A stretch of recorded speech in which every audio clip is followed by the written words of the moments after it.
it's Kylie with OkieGirlBling'n'Things.com, and today I'm going to do this quick tutorial and show you how to do the chain stitch. So just about every pattern or crochet project, you're going to have to know how to chain.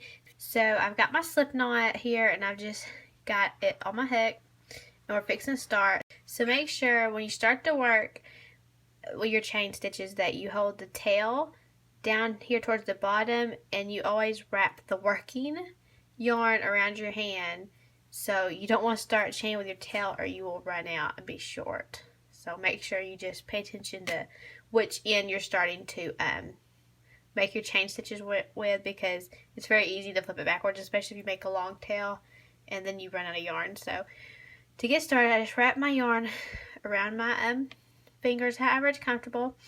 And to start, you just yarn over and pull it through that first loop, and you've made one chain stitch. So to continue, you yarn over, pull it through the next loop, you made another one, there's two.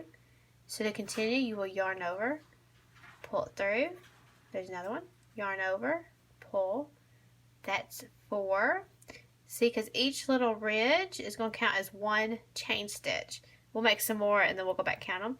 So yarn over, pull through, yarn over, pull through, yarn over, pull through, and that's how you do the chain stitch. And then you sit right here and you see each little ridge counts as one chain stitch. So right here we have 1, 2, 3, 4, 5, 6, 7, 8. There's 8 chain stitches there. And that's how you do the chain stitch. If you need to know how to work some other stitches, I'll put the link down for my other videos for you to go find. It'll be easy to find and follow. So I hope y'all like this tutorial, and if y'all did, be sure and click subscribe and check out my blog for lots of free crochet patterns and other tips and tricks. Bye guys!